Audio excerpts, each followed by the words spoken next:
Et salut à tous les amoureux de la chose ludique, bienvenue en direct de la Bretagne profonde, légendaire, folklorique, mystérieuse, chez Thomas Munier qui m'accueille aujourd'hui pour son interview exclusive, je vous l'avais promise, et bien vous l'avez aujourd'hui. Je t'en prie Thomas, présente-toi. Salut messieurs, mesdames, personnes non binaires. Merci pour ton accueil chez moi.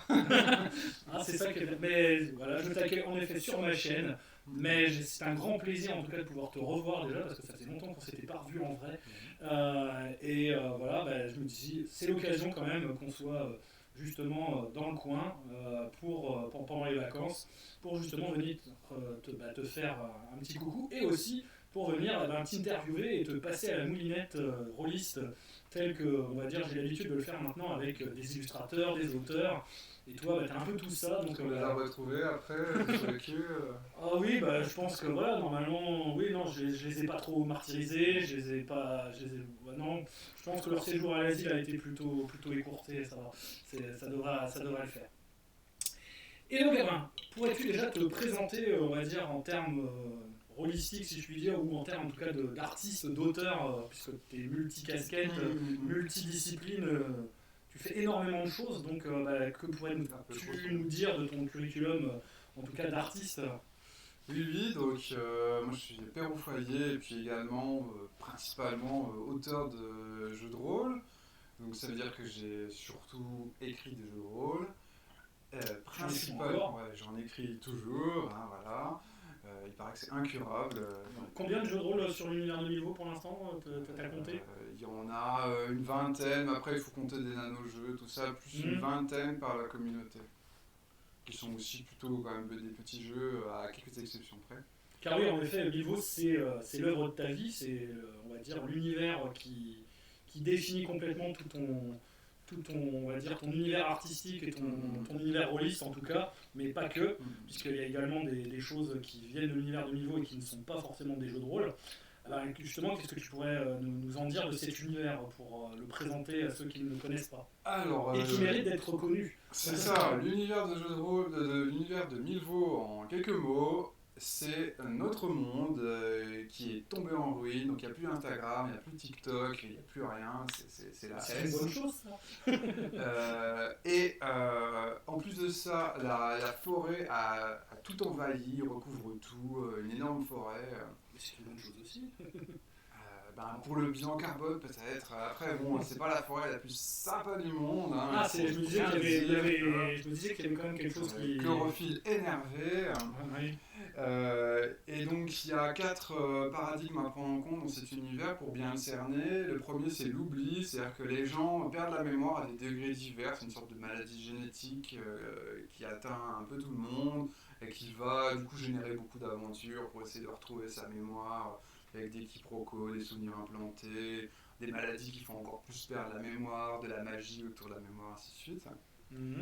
On va avoir l'emprise. L'emprise, c'est une force invisible qui transforme les êtres et les choses, qui font qu'il va y avoir une sorte de confusion entre l'humain, l'animal, le végétal, le minéral. Par exemple, les rochers peuvent se mettre à faire de la croissance ou à se déplacer. Tu peux avoir de l'écorce qui te pousse sur le corps, tout ça. Donc il y a tout un florilège de mutations absolument chaotiques. Voilà, c'est très organique, quoi, très viscéral. Fait, c'est le terme. Bien en sûr. plus d'être champêtre dans le sens le plus noble du terme. Ensuite, on a l'égrégore. Donc l'égrégore, en fait, c'est une forme de magie sauvage, on va dire. C'est une espèce de trame psychique, de toile psychique qui est constituée en fait de nos inconscients, pour faire simple. Hein. Et donc du coup, qui va générer des phénomènes surnaturels à notre insu, phénomènes qui en fait se copient sur nos peurs, nos émotions, nos croyances, quoi.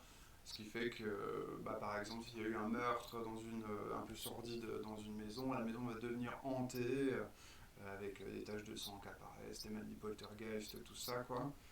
Donc c'est nous qui générons en fait la magie, mais pour la plupart à notre insu. Alors évidemment il y a des petits malins, des petites malines qui se disent, qui ont un peu compris comment ça marchait, qui essayent d'utiliser ça à leur profit, mais évidemment c'est pas du tout sans risque, hein, puisque si tu commences à manipuler l'égrégore va te manipuler en retour.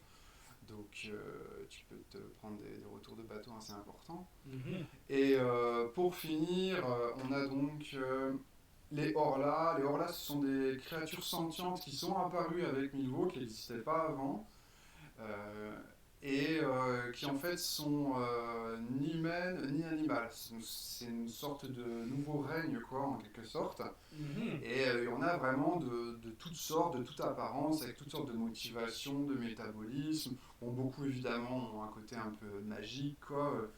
Et ils sont quasiment tous uniques, quoi. Il y a pas, du coup, il y a pas vraiment tu peux pas faire un bestiaire complet des Horlas parce que ils sont tous uniques. Ils vont être notamment façonnés par l'emprise, par l'égrégore. Donc l'exemple bateau que je donne souvent, c'est bah, s'il y a plein de gens qui pensent que dans cette forêt il y a un ogre, ben, il y a un ogre qui va finir par apparaître, voire c'est un habitant de la forêt qui va se transformer en ogre, voilà, à cause des superstitions des autres. D'accord. Et donc ça définit vraiment. Donc c'est un univers qui a vraiment des postulats, des fondations C'est très ça, précises. c'est un peu, voilà, ça c'est un peu le postulat inamovible. Mhm. Après, il y a quelques livres d'univers qui viennent compléter. Bah, l'Almanach en particulier. L'Almanach, par exemple, Mhm. c'est un recueil de petits poèmes, de petits proverbes, de petites citations qui donnent un peu des aperçus de l'univers.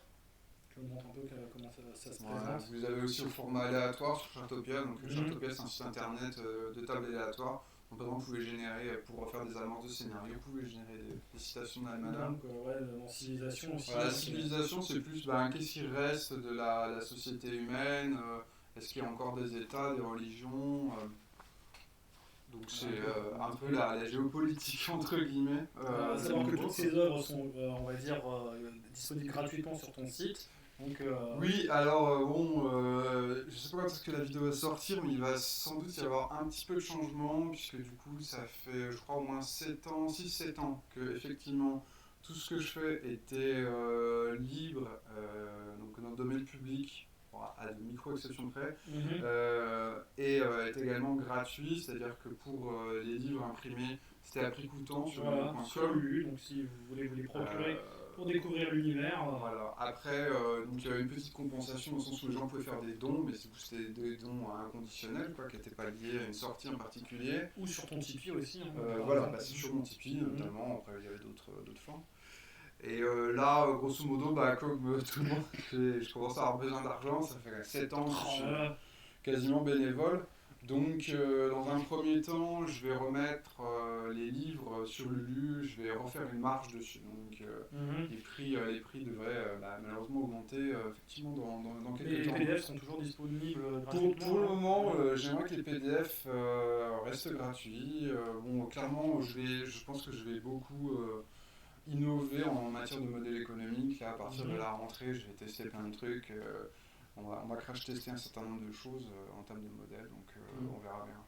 Donc la base de la base, donc voilà, c'était le premier, la Ça, première itération. Voilà, c'est la première chose que j'ai sortie dans l'univers de Milvaux. Donc sombre, voilà, donc le système sombre qui est normalement utilisé pour voilà, faire émuler comment dire, le genre cinématographique Voilà, donc système de horreur. son qui est écrit par Joël Scipion, hein, Voilà. faut bien préciser que c'est... Le système, il n'est pas de auteur, toi, non, du mais toi tu l'as adapté à l'univers Voilà, de moi Milvaux. j'ai fait un supplément pour faire donc, des one-shots d'horreur dans l'univers de Milvaux.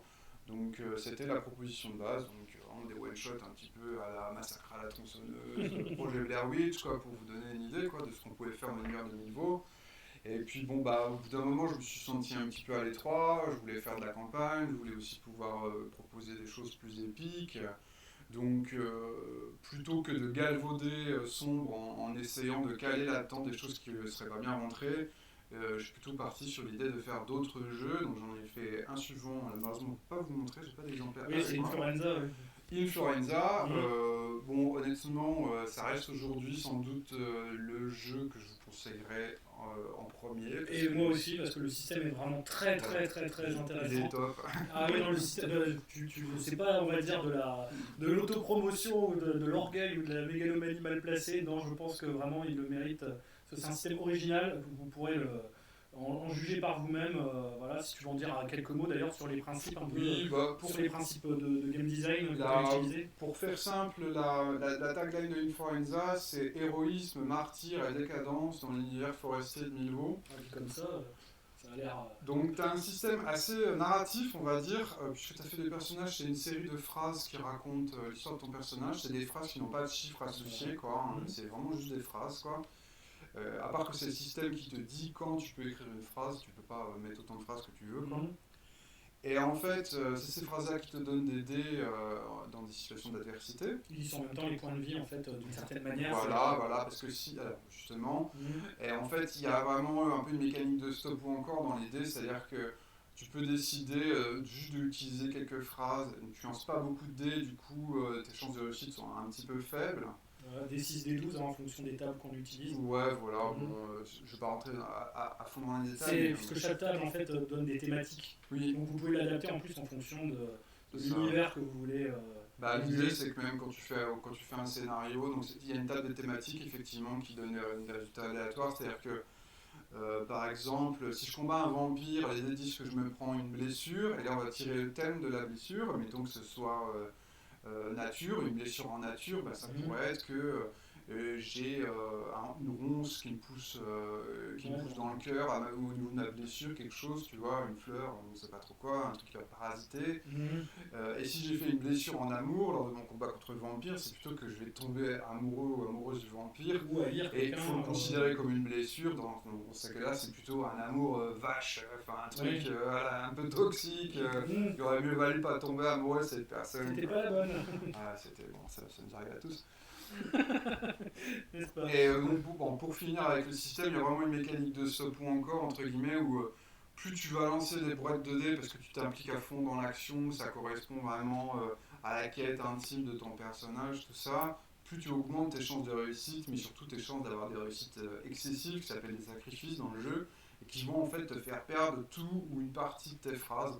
Et donc évidemment si tu commences à perdre tes phrases, ton personnage va être un petit peu va vriller, quoi, il va perdre des choses importantes pour lui. Dans certains cas, il peut aussi développer des capacités spéciales, des pouvoirs. Ouais, tu peux avoir des pouvoirs. Voilà, mais ça, c'est vraiment. Ça va pouvoir avoir un côté super-héroïque, si on veut. Un super-héros dark, on va dire. Quoi. Mais quand le personnage n'a plus de phrases, c'est pas qu'il est forcément mort, c'est que. T'es soit mort, soit t'es totalement transformé, donc la personne est totalement vrillée, il faut totalement changer son concept, genre super gentil devient super méchant, ainsi de suite, quoi. Donc c'est un système qui fait évoluer les personnages très très rapidement, quoi. Donc c'est idéal pour du one shot puisque du coup vous allez avoir un arc, vous allez pouvoir jouer un arc narratif vraiment complet, drivé par le système. Et en même temps sans que ça soit un truc où il faut que tu réfléchisses à faire une bonne histoire, quoi. C'est vraiment la mécanique, la mathématique en fait du jeu, l'économie du jeu qui va amener des rebondissements dramatiques sans que tu y fasses exprès, quoi. Donc c'est bien, parce que si ça va trop être narrativiste, dire il faut que je raconte une histoire, tout ça, t'en es pas obligé, c'est plutôt vraiment la pente du jeu qui va amener vers des situations dramatiques, des situations explosives, épiques, avec des renversements de situation et compagnie, quoi. Et donc après, là, ces derniers temps, tu as évolué vers un système un peu plus freeform, donc tu utilises justement, tu en parlais des tables qui sont disponibles aussi gratuitement sur internet, des générateurs aléatoires de situations, de conflits, enfin de résolution de conflits. Si tu veux en parler un petit peu, parce que c'est un gros boulot que tu as fait, qui est vraiment très original et qui peut être utilisé justement pour énormément d'autres choses. Ça va donner un micro-instant, je vais chercher un jeu de cartes qui est juste là, j'en ai pour une seconde. Je t'en prie, s'il y a besoin. Si tu peux le montrer justement en jeu de cartes, ça peut être encore mieux. Mais c'est des tables sur internet, quoi. Aussi qui sont. Voilà, je vous montre au jeu physique, mais effectivement ça va être présent sur internet, on va parler de ce qu'on a après. Donc au fil du temps, moi j'ai apprécié d'évoluer vers quelque chose de plus en plus freeform, c'est-à-dire qu'il y a toujours des règles dans mes jeux actuels, mais c'est vrai que c'est souvent des règles qui ne s'entendent pas quand on joue, quoi, parce que c'est vraiment c'est des règles narratives, quoi, en fait, pour faire simple. Et donc ce jeu-là, on a un bon exemple, donc c'est un jeu qui s'appelle Nervure. Donc vous avez tout un paquet de cartes, et en fait chaque carte... Donc voilà, avec des illustrations. Voilà, chaque carte est une illustration libre de droit. Voilà, donc tous les rectos, c'est des portraits de personnages. Donc déjà, vous avez une galerie de 150 personnages J'essaie de vous trouver des personnages qui ont un peu de la gueule, que déjà rien qu'avec l'image, tu peux imaginer quelque chose. Voilà, Quoi. donc ça sert pour illustrer des PNJ. Des PNJ, des Et PNJ. de l'autre côté, Et de l'autre côté, bon, je sais pas si on voit très bien à l'écran, mais grosso modo, tu as plein de petites idées. Donc par exemple, tu as des noms pour les personnages, tu as l'indication du temps qu'il fait, de l'endroit où ça peut être, ah bah c'est dans une vieille décharge, c'est dans une crypte, ou dans des endroits vraiment beaucoup plus arbi. Hein.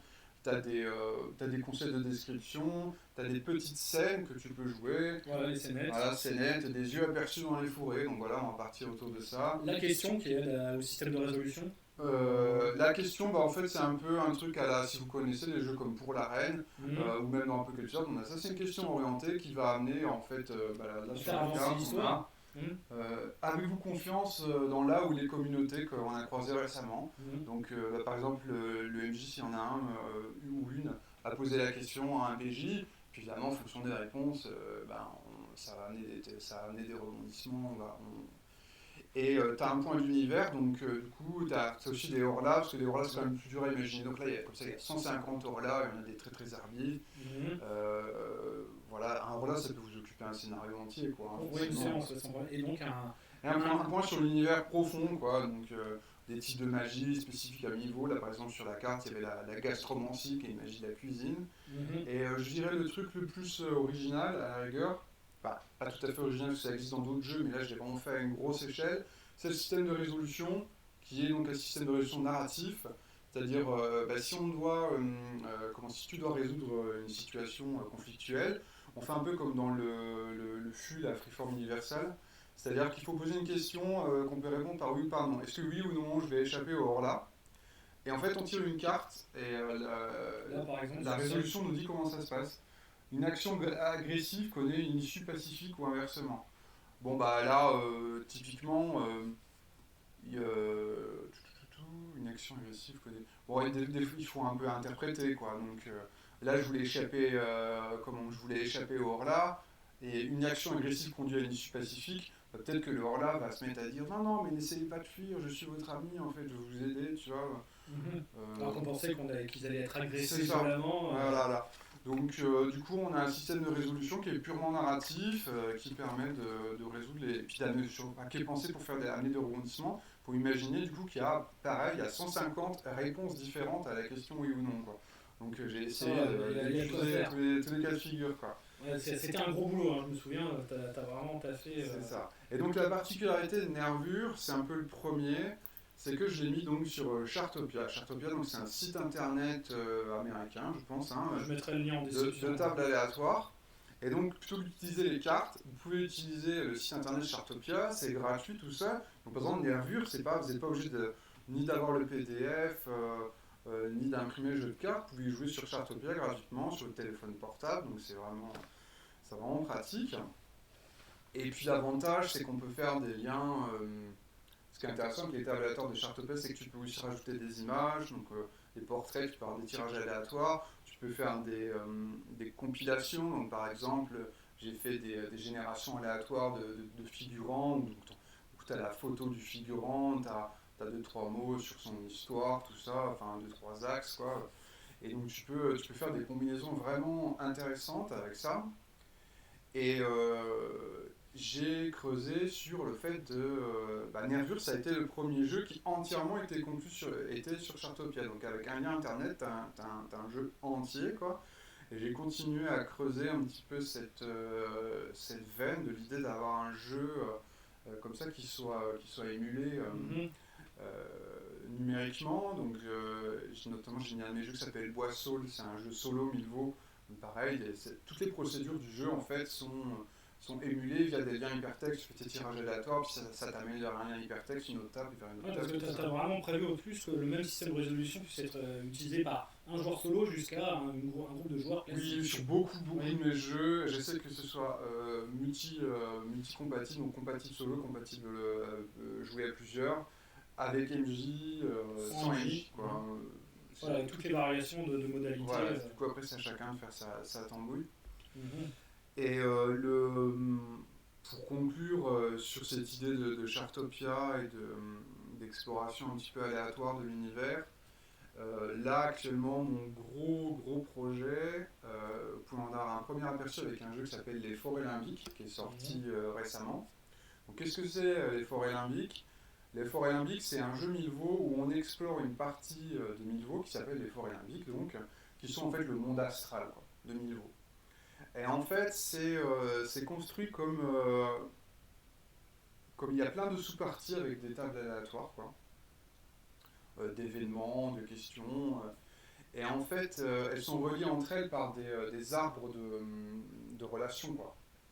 Et donc concrètement, bah, pour commencer, tu as déjà une première question qui t'est posée. Enfin, en fait, tu as le premier module, c'est les petites scènes qui vont t'amener à découvrir l'existence des forêts limbiques, en savoir plus. Tu n'y es pas encore, tu n'as pas encore un pied dedans, mais tu vas entendre des rumeurs sur les forêts limbiques, tout ça. Et on va demander à ton personnage s'il veut y aller, s'il a un objectif pour aller dans les forêts limbiques, ou si au contraire il estime que c'est un endroit maudit, qu'il ne faut surtout pas y mettre les pieds.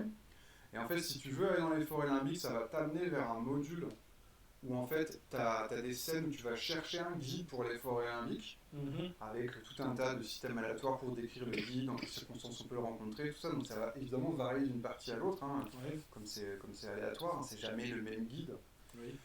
Aléatoire, et puis ça peut aussi demander de la créativité de la part de la table, au moins du MJ, sinon voire même si on joue plus en narration ouverte, on peut demander son avis à tout le monde sur le guide par exemple.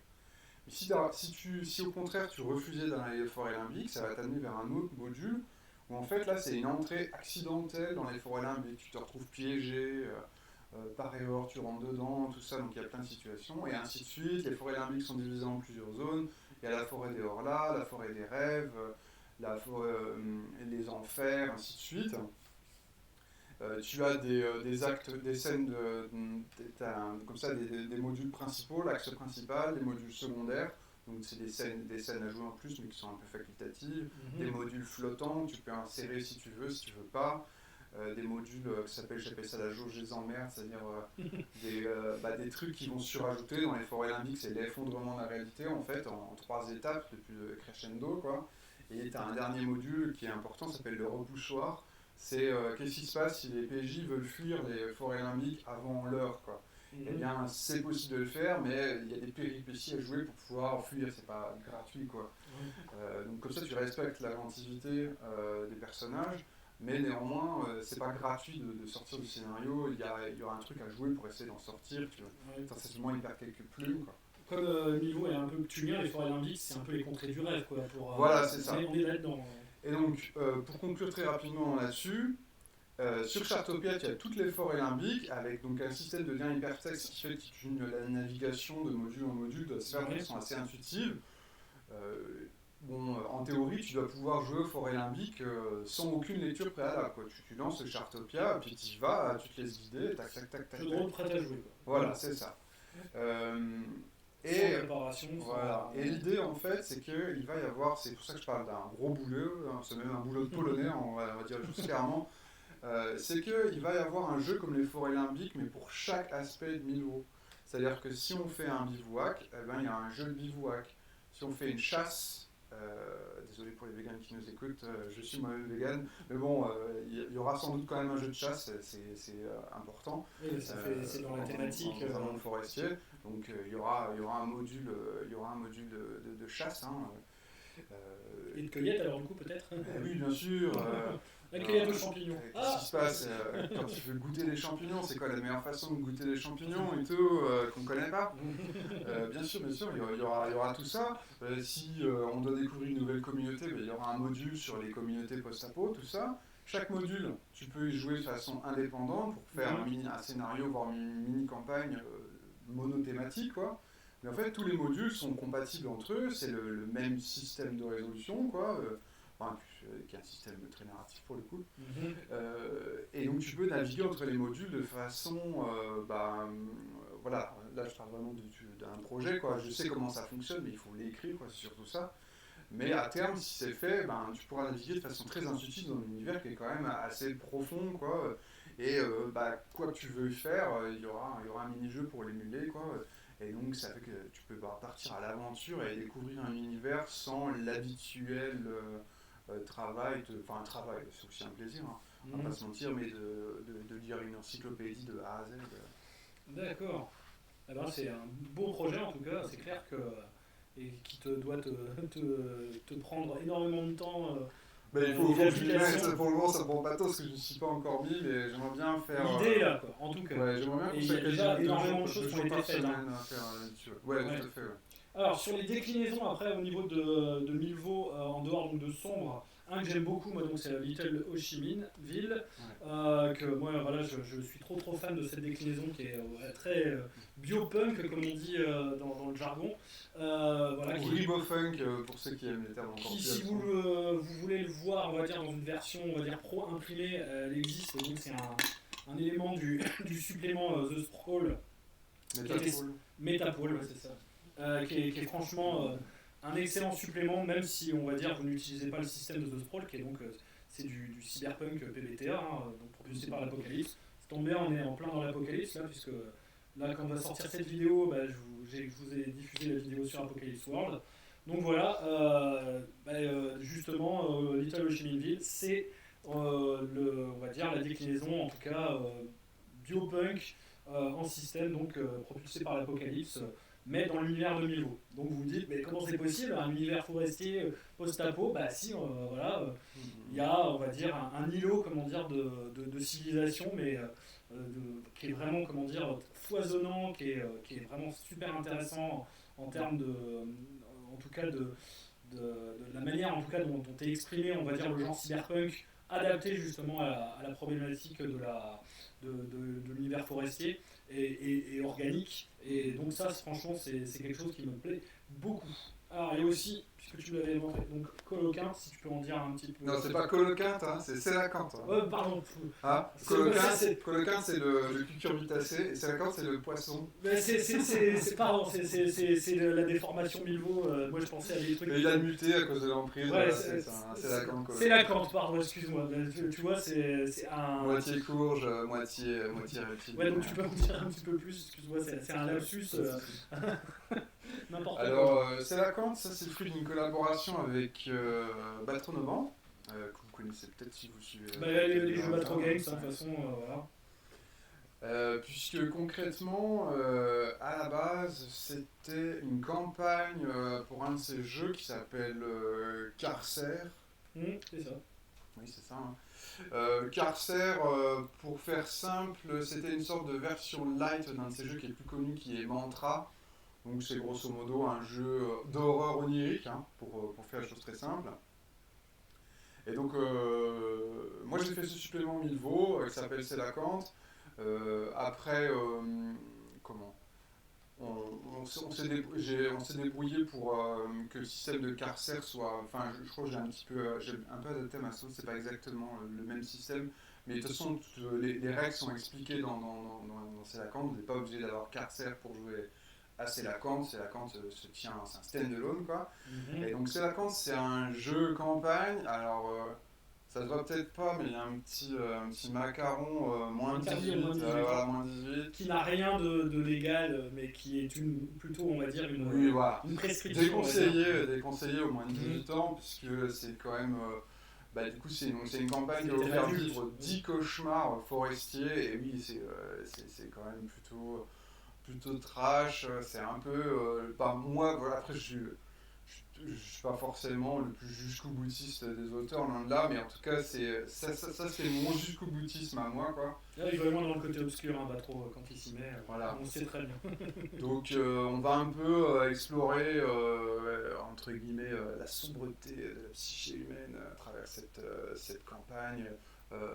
En fait, on va explorer un monde forestier, donc c'est une sorte de Milvaux onirique qui est un peu le reflet des différentes obsessions des personnages, tout ça, et puis différentes thématiques horrifiques, notamment sur les enfers, ainsi de suite, sur différentes sortes d'agressions. Alors après, donc voilà, il y a beaucoup de thèmes chocs.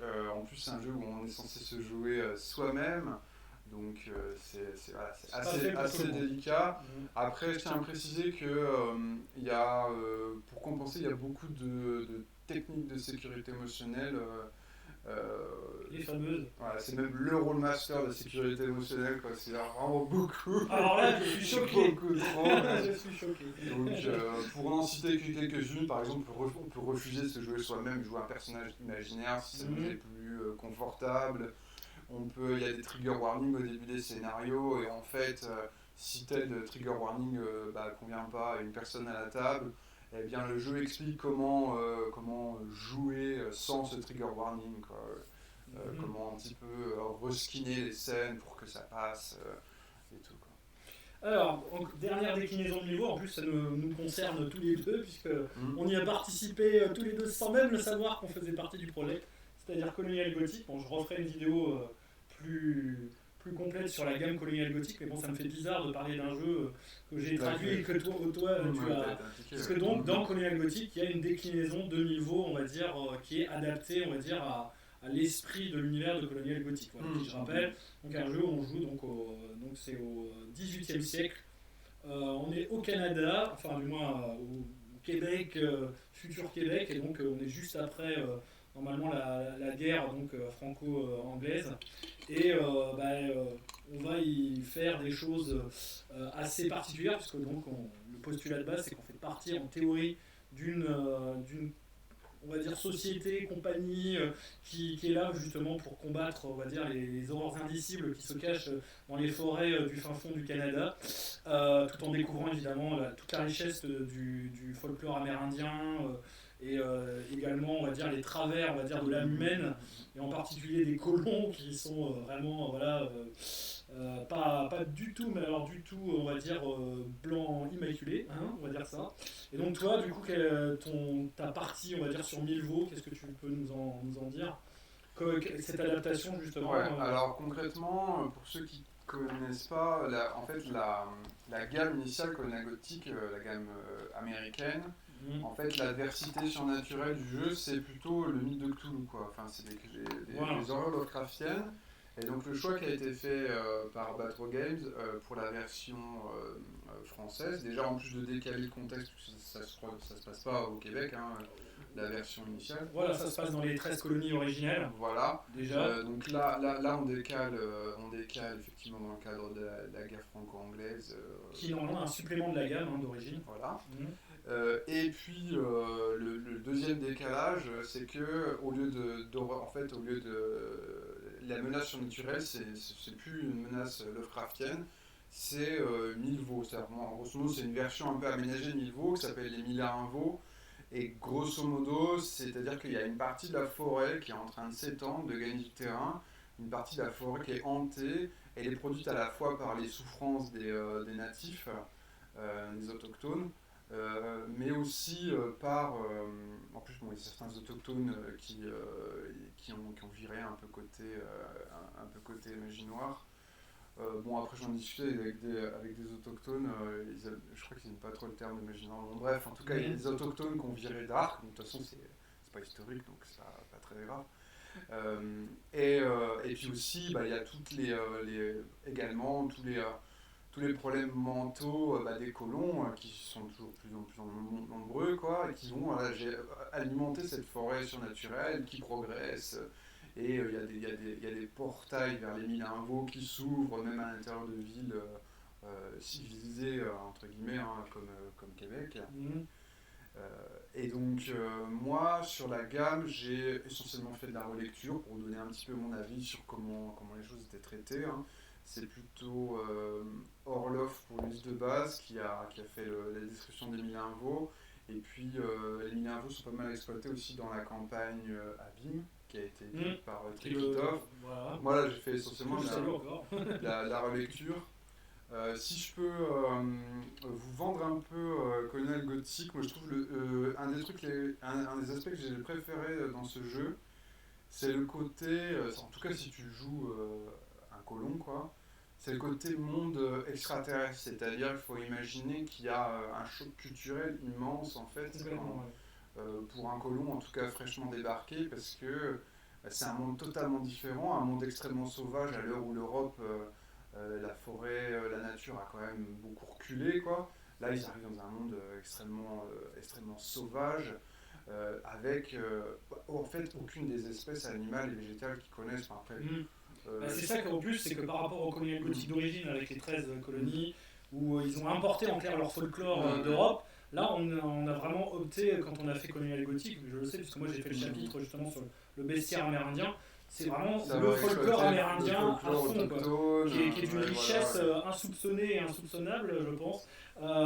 et qui a vraiment été un très très grand plaisir de mettre l'accent là-dessus. Trikitov, lui, il a retravaillé sur le système de jeu, qui était vraiment pas terrible à la base. Voilà, donc il y a vraiment eu toute une équipe qui a bossé là-dessus, et on a décliné la chose pour faire vraiment un jeu qui est vraiment, vous n'aurez pas le même en VO, quoi. En VO même, voilà, c'est pas le même jeu. Puis c'est pas le même non plus rapport avec les natifs que tu peux jouer, tu peux jouer les natifs. Que dans le contexte États-Unis, puisque à l'époque, en fait, les Français sont alliés avec des nations natives. Ils ont été battus par les Anglais. Et les Anglais aussi sont alliés avec d'autres factions natives. Tribus, voilà. Donc en fait, c'est à la fois une guerre franco-anglaise, mais aussi une guerre en fait entre tribus, quoi. Si vous avez vu le dernier des Mohicans, on est là-dedans, quoi. Et ce qui fait qu'on peut avoir des rapports d'alliance, des rapports d'échange avec les natifs. Qui sont beaucoup plus riches et beaucoup moins archétypaux, en tout cas, et caricaturaux que ce qu'on a l'habitude de voir dans certains films américains. C'est pas les mêmes. Bon, il y a eu tout un tas de drames à la colonisation, qu'elle soit française ou anglaise. Oui. C'est pas la question. Mais c'est pas le même rapport. C'est surtout différent, quoi. Tout à fait. En plus, moi qui ai vu le film Prey il n'y a pas très très longtemps, on voit justement comment ils ont pu vraiment beaucoup mieux mettre en scène on va dire tout le folklore amérindien par rapport justement à l'adapter à la licence Predator, et c'était assez c'est un bon film, hein, franchement. En plus, je sais pas si tu l'as vu ou si tu as l'intention de le voir, mais c'est pour une fois qu'ils font quelque chose de plutôt bien sur une licence comme ça, intelligent, et en plus qui met vraiment en valeur, on va dire, une culture qui nous est totalement, on va dire, inconnue, et qui a totalement été je dirais même dévoyée par le cinéma américain. C'est quand même bien de le noter, tout de même. Voilà. Alors, sur tes autres œuvres qui, elles, ne sont pas forcément dans l'univers de livre, si tu peux nous en dire un petit peu. Donc, S'échapper des faubourgs. Ouais, alors j'ai fait quelques jeux, effectivement, je suis pas dans l'univers du niveau, je fais pas beaucoup d'infidélité, mais j'en fais quand même quelques-unes.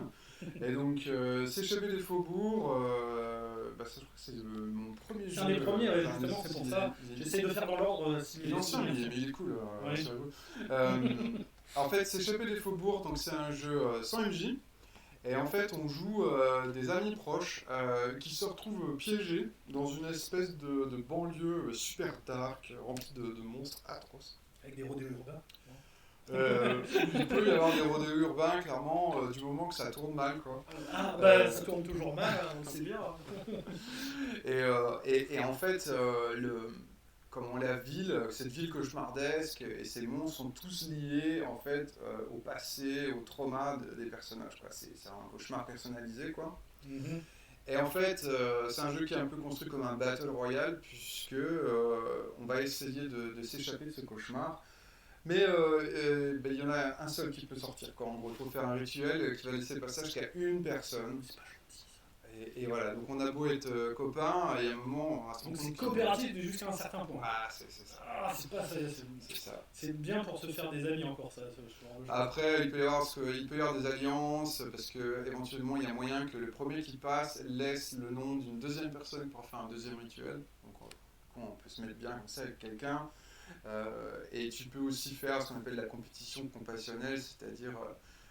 si tu fais assez pitié aux autres, ils vont te laisser passer en premier parce que tu mérites plus de vivre que... Oh là là, c'est beau, c'est beau. Voilà. Alors sinon, Dragonfly Motel. Dragonfly Motel. J'aime bien aussi parce qu'il est très, très onirique.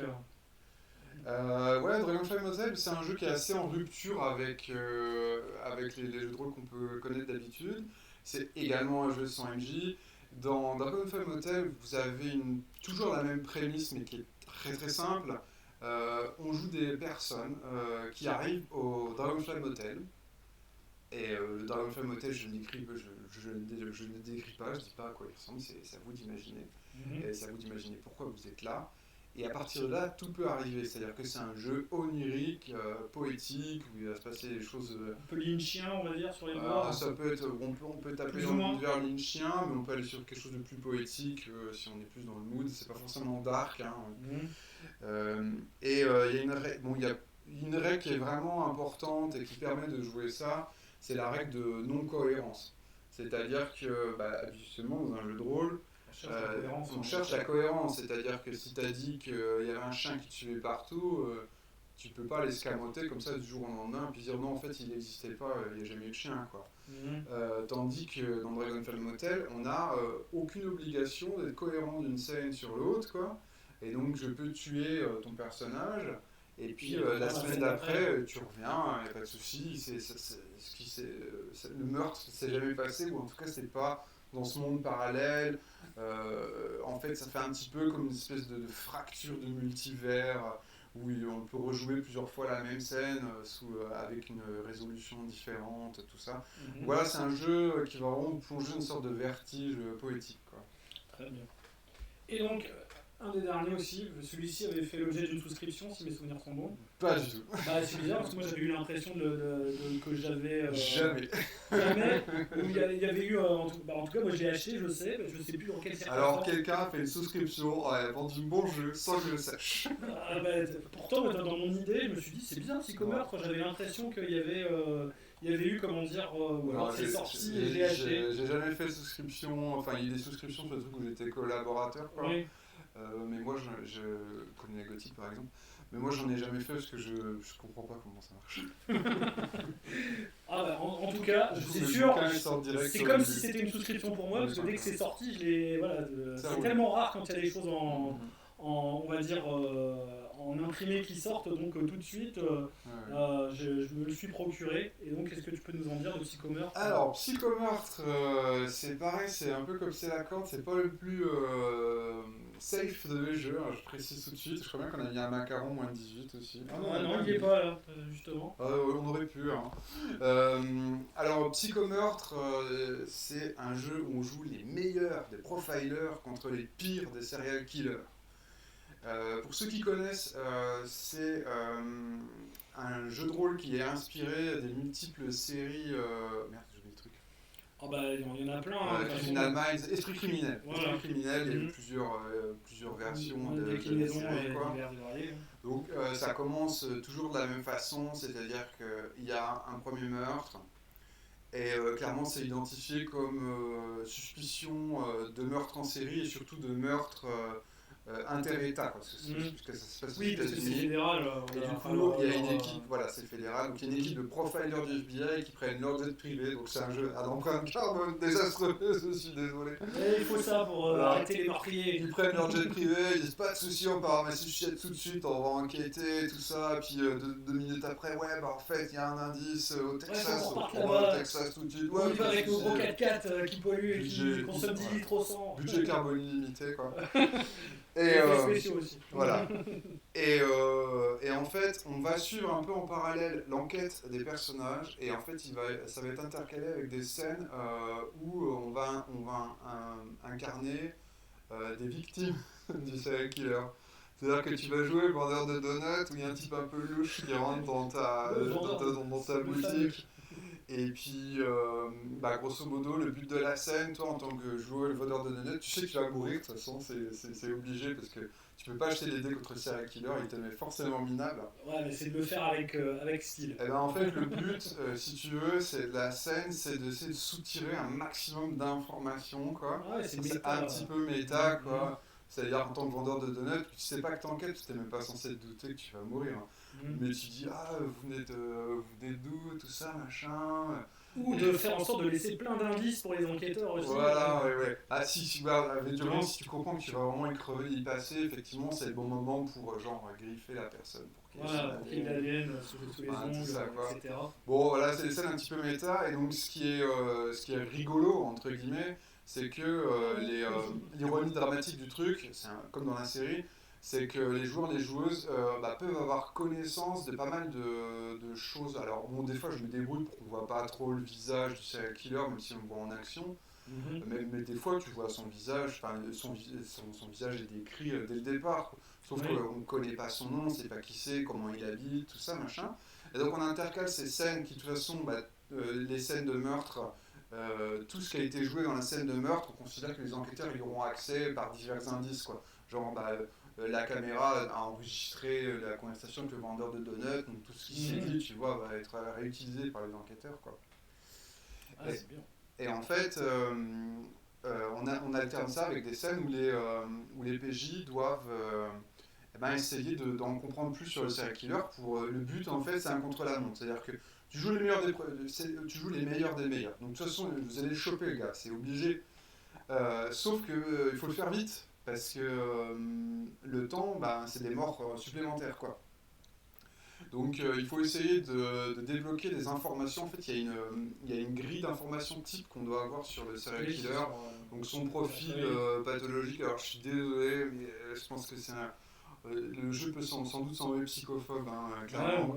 C'est-à-dire que tous les serial killers dans ce jeu, et c'est pareil dans la série, ils ont un trouble mental, ou en tout cas ils pourraient faire valoir un trouble mental, qui fait qu'ils ne seront pas incarcérés s'ils sont capturés, mais ils seront mis dans des asiles, tout ça, avec possibilité de les libérer au bout de 10 ans si ils montent pas de blanche, entre guillemets, quoi. Et donc une partie des enquêteurs, enquêtrices peuvent trouver que c'est pas juste, que c'est pas normal, et du coup, en fait, à la dernière scène, tu as toujours l'opportunité de le tuer ou il a bougé un sourcil là, c'était dangereux. Légitime défense. Dessus, quoi. Voilà. Enfin, en plus, généralement, tu peux avoir de très bonnes raisons, du coup, effectivement, sous couvert de légitime défense, de défoncer le ou la serial killer, quoi. Et donc, tu empathie, colère voilà. aussi par rapport. Et sachant que si tu es pressé à faire progresser l'enquête, la seule façon de faire progresser l'enquête, bon, ta jugeote peut permettre ta jugeote, ta chance au dé peuvent te permettre d'évoluer un peu vite dans l'enquête. Mais si tu veux vraiment donner un coup d'accélérateur à l'enquête, il va falloir en fait transgresser le protocole, donc mettre des gros coups de pression sur tes subalternes, sur les témoins, créer des fausses preuves, enfin tout ça machin, quoi. Et en fait tout ça, ça fait monter ton envie de meurtre, entre guillemets, quoi. Ce qui fait que si t'as fait ces coups de pression pour faire monter, pour faire réussir l'enquête plus vite, et bien quand t'es obligé d'être face au serial killer quand c'est la dernière scène de fin, tandis que ceux qui sont restés clean ne sont pas obligés d'être là. Et t'as un jet de résistance, entre guillemets, à faire pour voir si tu résistes à l'envie de faire de l'auto-justice sur le... Bon, en fait, le twist du jeu, c'est qu'en fait, grosso modo, on joue des serial killers quoi. C'est totalement ça, quoi. Ouais, c'est des trackers de serial killers, un peu du truc. Ouais, en plus, ils ont tous des traumas, donc il y a une sorte de jeu de miroir, parce que, bon, enfin, les serial killers ont tout leur lot de traumas, mais les personnages aussi, en fait, sont hyper traumatisés, donc tu vas te rendre compte qu'il y a des similitudes assez étonnantes en fait entre les PJ et puis les criminels qui essaient de traquer, et c'est ça qui est et qui intéressant sont des peu en fait qui passent du même côté, quoi. Alors ça c'était pour les jeux, on voit d'ailleurs que tes jeux tu les vends bien, franchement. Ça me donne trop envie. Ah non, le temps importe peu.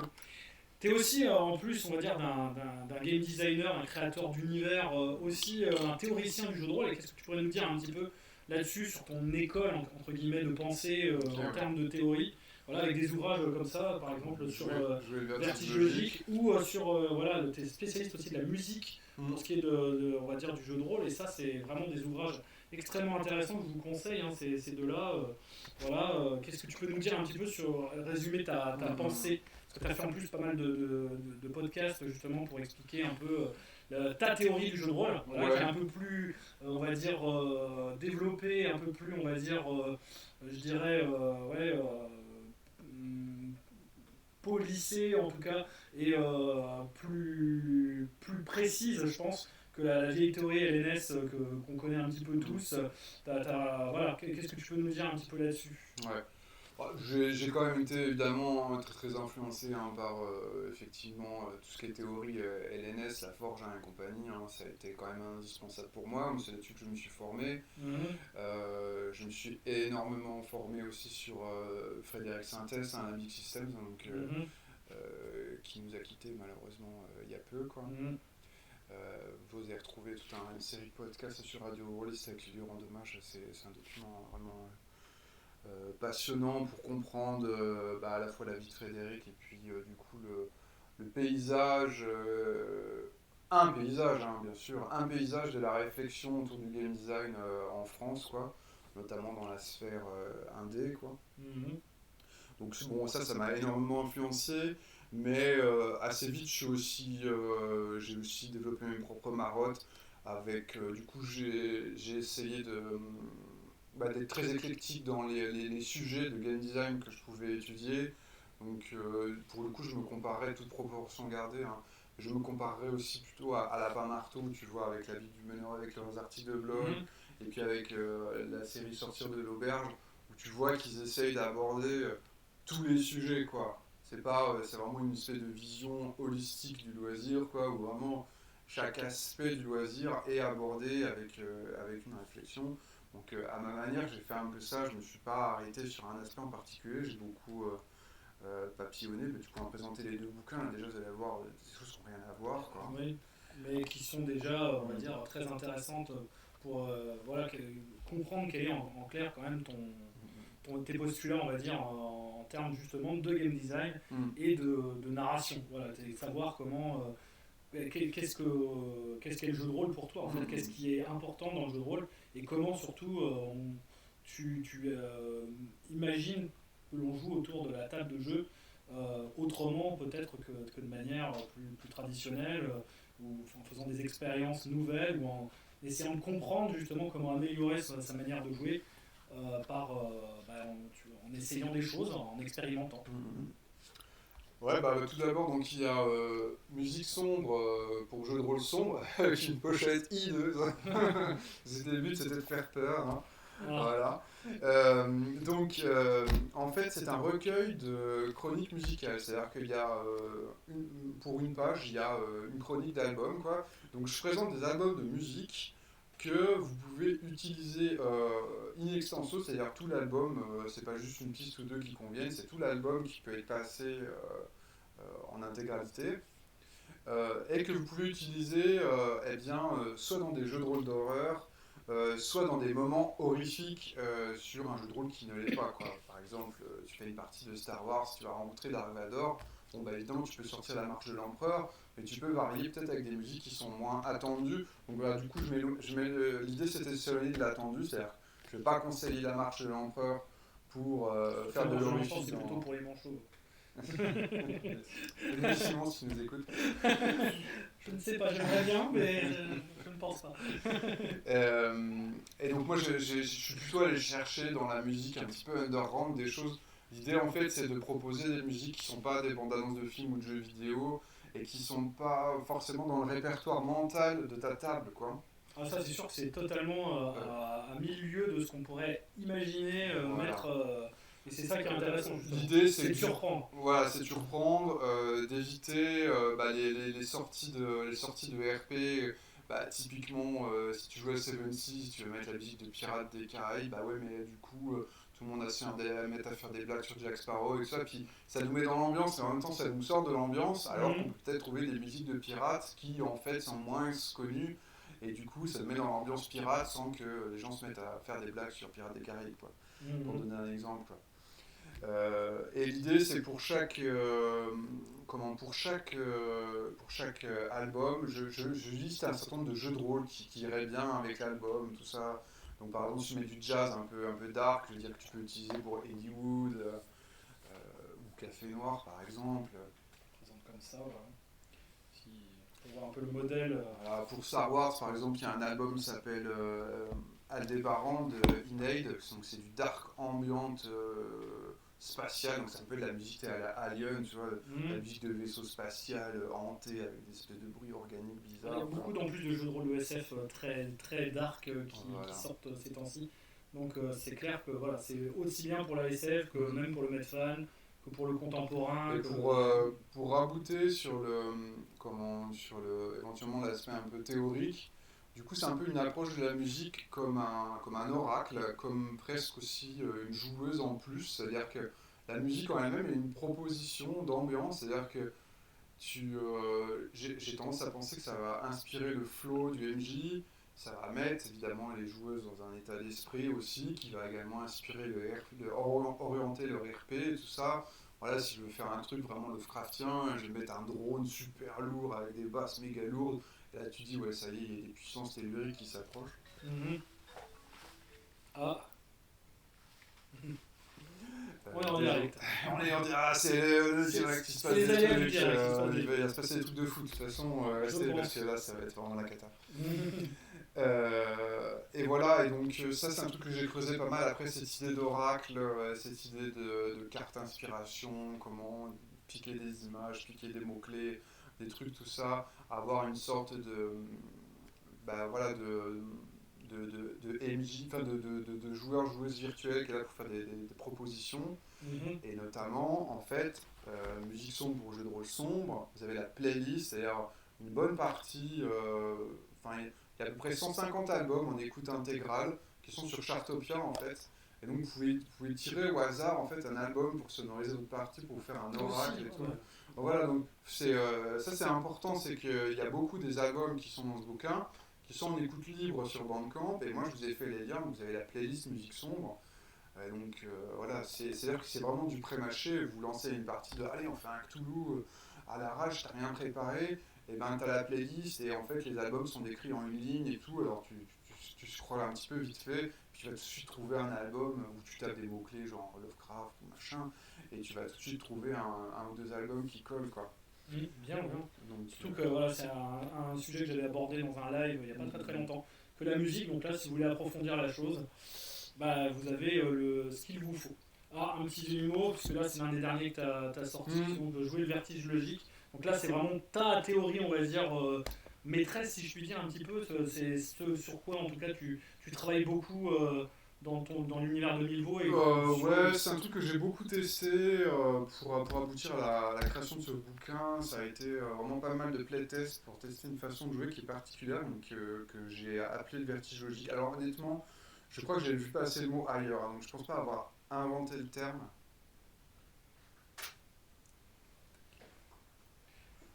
Bonjour. Ah bah, c'est Ah bah, la magie du direct. la magie Mon du direct. épouse arrive, Vous m'avez invoqué? c'est ça.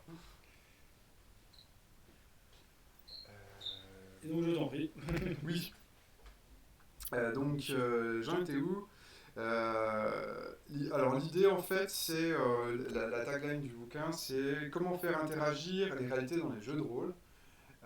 C'est-à-dire que en fait c'est initialement pour jouer des trucs, des histoires avec des mondes parallèles, c'est-à-dire que Mhm. du multivers, des choses comme ça. En fait, pour aller plus loin que juste je me déplace d'un monde parallèle à un autre, mais plutôt depuis mon monde, je peux faire une action vers le monde parallèle a une influence sur moi, ainsi de suite. Alors on peut imaginer, je sais pas, mettons par exemple que tu joues dans une ville et en fait il y a un portail vers un monde parallèle, où la ville en fait est Gotham City avec un côté dark, et pourquoi pas que la darkitude, tu vois, de Gotham commence à envahir ta propre ville, ainsi de suite, ou que toi tu puisses aller faire des enquêtes dans Gotham.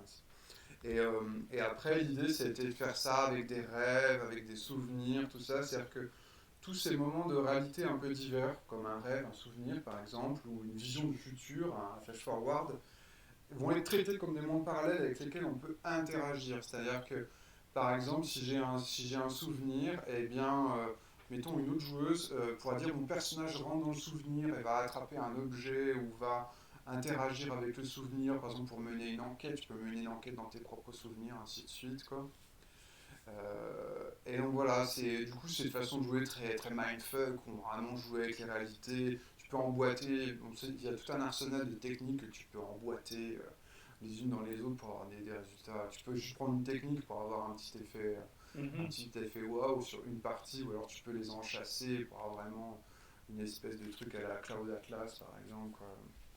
Très bonne référence. Voilà, c'est cité dans le bouquin, quoi. Oui.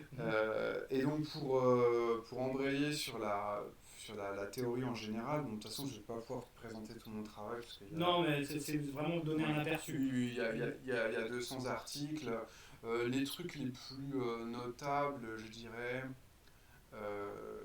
c'est deux choses. La première c'est l'atomistique, C'est à la fois une série de podcasts, mais il y a aussi un article qui donne des définitions, tout ça, puis qui centralise toutes les ressources.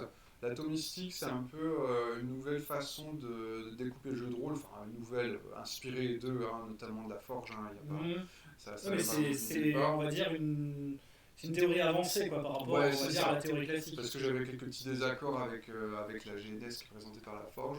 Et Mhm. grosso modo, c'est une idée comme quoi le jeu de rôle, voire même n'importe quel jeu, est décomposé en quatre atomes, quoi. Il y a la partie sociale du jeu, le fait de jouer ensemble.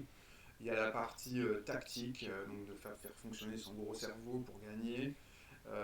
Il y a la partie morale, c'est-à-dire le côté psychologique, voire philosophique, qui peut être amené dans le jeu, Mhm. ou avec des dilemmes moraux, des choses comme ça. Et il y a la partie esthétique, c'est-à-dire on va explorer un canon esthétique, on va essayer de faire de jolies scènes, raconter une jolie histoire, enfin, côté un peu artistique, on va dire, de la chose, quoi, pour faire simple, quoi.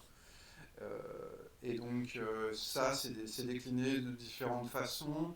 Et, euh, et l'idée, le gros désaccord entre guillemets avec la GNS, c'est que la GNS essayait de compartimenter les façons de jouer, dire en fait il faut faire qu'une seule Alors qu'en façon fait, de oui, jouer. elles interagissent entre elles. Bah, moi je Il pars n'y a déjà du jamais une constat part que, zéro de simulation, à part qu'une part effectivement narrative chez et les gros que tenants de la et GNS zéro par ludique. qui entre guillemets, enfin ça peut être prophétie Mhm. autorisatrice, joue que d'une façon parce que Mhm. la Forge leur a dit que c'est comme ça qu'il fallait faire, quoi. La plupart des gens vont mélanger un peu tout, quoi. Donc moi je pars plutôt du principe que de toute façon c'est mélanger, C'est et bon. l'idée c'est une recette de cuisine et c'est comment tu vas doser chaque Voilà, ingrédient, c'est quoi. le dosage qui va faire la Et différence. puis l'idée aussi c'est de rentrer dans le détail, parce qu'une fois que tu as dit qu'un jeu était tactique par exemple, t'as pas dit grand chose, et donc de montrer que ça se décompose en tout un tas de sous-familles, qui est Voilà. vraiment de moult façons de, je veux dire, entre tactique de je dois utiliser mon intelligence pour résoudre un piège, et tactique de en fait il faut que j'ai réussi à créer un personnage qui est bien skillé, qui a des bonnes compétences, et du coup je vais faire le bon jet de dés. Ben, ça, en fait c'est des gameplays qui n'ont rien à voir, donc c'était intéressant de vraiment creuser, quoi, en détail. Ça amène aussi à une conception qui s'appelle le design inclusif, c'est-à-dire comment on fait des jeux de rôle qui peuvent réconcilier des personnes qui ne jouaient plus ensemble, entre guillemets, quoi. Comment on va mettre un noob à la même table qu'un vétéran, qu'une vétérane. Comment on peut mettre un fan de drama avec un fan de combinaison de GND. Est-ce qu'il y a moyen de les faire jouer ensemble et que tout le monde s'amuse, quoi. Concilier toutes les différentes écoles de vampires. Voilà, c'est un peu, Oh, c'est le Graal. un peu l'anneau unique, hein, pour aller dans les Oh. ténèbres les lier, quoi. Ah ouais, et donc voilà, ça je vous le conseille, hein, c'est sur plein de podcasts vraiment qui sont super intéressants. Par contre, il y a du temps hein, d'écoute. Ça, je préfère vous le dire sur cette théorie-là, justement la théoristique. Ouais. Il y a énormément de choses, mais franchement, si vous voulez un petit peu réfléchir sur la pratique, c'est celle que moi, en tout cas, je vous conseillerais avant tout. Voilà. Et peut-être pour finir sur la théorie, qu'est-ce que je veux dire? Il y a un truc sur lequel j'ai pas mal bossé, c'est la notion de. Alors là, c'est un trip un peu simulation, hein, je précise tout de suite. C'est la notion de système-monde. Système-monde, c'est un concept qui a été présenté par Sébastien Delfino au départ, alias Wenlock. Et en fait, l'idée, c'est comment on conçoit un système de jeu de rôle où en fait l'univers et les mécaniques c'est plus ou moins la même chose, c'est-à-dire que vraiment les mécaniques sont au service de l'univers, l'univers est au service de la mécanique, et que bah, en fait tout ça est au global, enfin toutes les règles sont là que pour vraiment te permettre de découvrir l'univers, de découvrir de nouvelles choses, de vraiment l'explorer à fond, quoi. Donc c'est une sorte de réflexion un petit peu sur la cohérence et sur comment on amène à faire découvrir d'un univers parfois encyclopédique, à le faire découvrir de la façon la plus simple, la plus accessible possible, la plus organique possible. Donc c'est lié aussi à des notions de haut potentiel ludique, c'est un terme de Acritarch, c'est comment on fait passer l'info la plus facilement, c'est quoi l'info utile en jeu. Et ça, c'est mené à une autre de mes marottes. J'ai une série d'articles que je vais essayer de dégrainer d'ici la fin de l'année. Après, je m'en fini avec la théorie. C'est comment on intrigue le jeu et la narration, quoi. Comment faire pour que le jeu et la narration, ce ne soient pas des choses qui soient antagonistes, mais au contraire des choses imbriquées qui se servent mutuellement, quoi. Alors, il n'y a pas forcément grand chose de nouveau sous le soleil, hein. c'est juste essayer de fournir ma synthèse personnelle un petit peu sur ça, sur ce qu'on appelle le ludonarratif, quoi. Mhm. Du coup, toujours aussi dans une approche de design inclusif, quoi, pas juste pas faire des jeux où vraiment ce qui est important c'est l'histoire, ou des jeux où vraiment c'est important c'est les règles.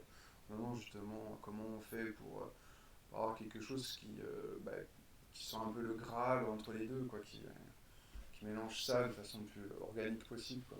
Bien. En tout cas, c'est super intéressant. On va pouvoir passer à la deuxième partie, donc le questionnaire rôliste, Ok. que je vais, on va dire, on va essayer de faire question à la mitraille, hein, voilà. Et donc, eh ben, pour commencer, voilà, pour un peu mieux te cerner, te connaître en tant que rôliste, donc je vais te poser une série de questions en fait. Alors, quel est ton jeu de rôle préféré? C'est Sword and Wizardry, du coup, Ah ouais, Donjons et voilà. Dragons, Donjons et Dragons en première édition, quoi, pour faire simple. D'accord, ah ouais, donc c'est boîte blanche, le First of the First. Ouais, c'est ça, quand c'était encore vraiment simple, quoi. Tu peux faire jouer tout ce que tu veux avec. Réponse inattendue. À quel jeu de rôle tu préfères jouer ou que tu préfères maîtriser? Alors. Et, C'est pas une question facile parce que je serais tenté de répondre à un de mes jeux. t'as le droit, hein, t'as le droit d'être servi par toi-même. Bon, si c'était un de mes jeux, je dirais Influenza, c'est vraiment mes pantoufles. Hein. Là, je pose mon cerveau, ça roule tout seul. Ouais. Après, pour dire un jeu de rôle de quelqu'un d'autre. Auquel tu as beaucoup joué. Là, j'aimerais énormément rejouer plus à l'appel de Toulouse. Ça fait longtemps que j'y ai pas rejoué. J'ai très envie. J'attendais cette réponse. Et donc, quel est le jeu auquel tu as le plus joué, justement? Le jeu auquel j'ai le plus joué, c'est Influenza en premier, l'appel de Toulouse en deux. D'accord. Quel jeu de rôle auquel tu ne joueras jamais? Par dégoût, par, on va dire, non, jamais il ne passera par moi, quoi. J'aurais tendance à dire qu'il faut être curieux, il faut essayer un maximum de trucs. Mais il y a vraiment un jeu de rôle que tu exècres, que tu dis celui-là, jamais, c'est pas moi du tout. Ouais, je pense juste des jeux vraiment dégueulasses dans les thématiques, genre Racial Holy War ou Fatal, quoi. Ouais, d'accord. Bonne réponse. Ouais, mais je pense que les connaisseurs apprécieront. Même, tu vois, je suis même prêt à tester Rollmaster, mais. Ah, quand tu veux. Ah, voilà, tant pis, là, le pari est pris. Quelle est la qualité principale justement que tu recherches dans un jeu? La simplicité quand même. Ouais. Ah, ça va pas avec Rollmaster, cette histoire. Oui, mais bon, en tant que PJ, tu vois, si c'est le MJ qui fournit le travail cognitif de mouliner le jeu, moi je peux être PJ, quoi. Quand t'es PJ, généralement, c'est garanti. Tu dis lance les dés, ça va. En fait, je trouve que c'est facile côté PJ. Et du coup, déclinaison, quelle est la qualité que tu recherches dans un système de jeu? Un système de jeu, clairement, c'est la cohérence. Hein. Bon, on en a parlé tout à l'heure, quoi. Et pourtant, t'aimes bien le DD boîte blanche, alors qu'il n'est pas cohérent du tout et il a des sous-systèmes de partout. Et... Ouais, mais en fait, tu vois, Sword and Wizardry, c'est un peu épuré, il n'y en a pas des masses en sous-système. Mais sous-système, c'est-à-dire d'utiliser différentes mécaniques pour gérer, on va dire, une action, un système pas unifié, quoi. Oui, tu vas utiliser un D100 pour ça, un D6 pour l'autre, un D20 pour machin. Ça reste des. Voilà. Enfin, moi, c'est ça que je. Oui, bien sûr, si tu prends Sword and Wizardry, il y a tout un tas de problèmes. Des fois, tu fais du rollover, des fois, tu fais du roll-under, il y a des petits soucis et tout. C'est vrai qu'à la limite, je dis que c'est mon jeu préféré, mais maintenant, quand je joue au SR. T'as le droit d'être contradictoire, on a tous une contradiction en GDR. Maintenant, quand je joue au SR, c'est pas compliqué, il n'y a plus de jet de sauvegarde, quoi. On fait que du rollover, et puis basta, quoi. Et puis tu jettes pas de descente ou des trucs comme ça. Enfin, bon, après, je suis pas le premier à faire de l'OSR ou un petit peu plus harmoniser le système, quoi. Alors, quelle est la qualité principale que tu vas rechercher dans un univers de jeu, par contre? Dans un univers de jeu, c'est mon côté simu, hein, clairement. Faut que ce soit dépaysant, que ça ait une identité, quoi, hein, clairement, quoi. Un truc qui fait dire waouh, c'est authentique. Ouais, c'est pas comme le jeu d'à côté, l'ambiance est différente. Un truc. Moi, si tu veux, entre guillemets, si tu veux m'alpaguer, tu me présentes un peuple un peu chelou, regarde, ça, eux, c'est pas comme des orques, c'est un peu différent et tout. Voilà, c'est le truc qui m'envoie du rêve, quoi, entre guillemets. Et donc, quelle est la qualité principale que tu recherches chez un maître du jeu et chez un joueur? Là, aujourd'hui, chez un maître de jeu, ça va être clairement la bienveillance. C'est-à-dire que je suis prêt à faire un scénar d'horreur où vraiment le personnage va se faire rouler dessus. Du moment que je sens que le MJ c'est pas mon adversaire, tu vois. Qu'il est compatissant avec ce qui se passe et que il déroule les événements au service du jeu, d'une ambiance et que voilà. Et donc bah du coup au niveau des joueurs, des joueuses, ça va être la même chose quoi. Moi je suis prêt Que aussi soit bienveillant.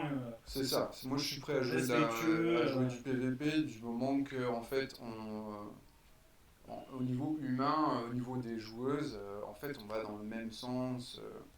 C'est ça, ouais. Du coup c'est plutôt finalement les qualités humaines des personnes. Puisque, à la limite, si le MJ est un peu pourri mais que je le sens bienveillant, même si genre il bafouille dans les règles ou qu'il y a des incohérences dans le scénario ou que c'est lent, si au moins la personne est sympa, c'est le principal quoi. Quel est ton principal défaut là, en tant que maître de jeu et en tant que joueur? Bah je pense que dans les deux c'est les mêmes, c'est que je parle trop. On en est tous là. Hein. On tient la bassine et on donne jamais la parole. C'est trop dur. Quelle est l'adaptation d'univers dont tu rêves? Quel est l'univers, on va dire, filmique, littéraire, que tu aimerais voir adapté en jeu de rôle ou que toi tu adapterais en jeu de rôle une fois que tu auras fait le tour de niveau, si ça arrive un jour? Ouais, donc non. Hein. Bon, je crois qu'on est foutu. Donc du coup, c'est quelqu'un d'autre qui le fera à ma place, hein, clairement. Les consulateurs de ton œuvre. Je connais pas très bien, mais je pense que ça. Je suis à peu près sûr qu'il y a au moins du fanmade qui existe, mais ce serait sympa d'avoir un jeu de rôle SCP. Je crois qu'il y a j'ai vu passer des trucs, donc ça se trouve, ça existe déjà. Un jeu de rôle sur la fondation SCP, quoi. Ah, tu peux m'en dire plus parce que ça me dit rien. La fondation SCP, c'est un univers de fanfiction. Grosso modo, c'est un peu dans l'esprit X-Files, la laverie, tout ça, quoi. Ouais. Donc, du coup, tu joues des membres d'une agence top secrète qui enquête sur des anomalies qui s'appellent les SCP.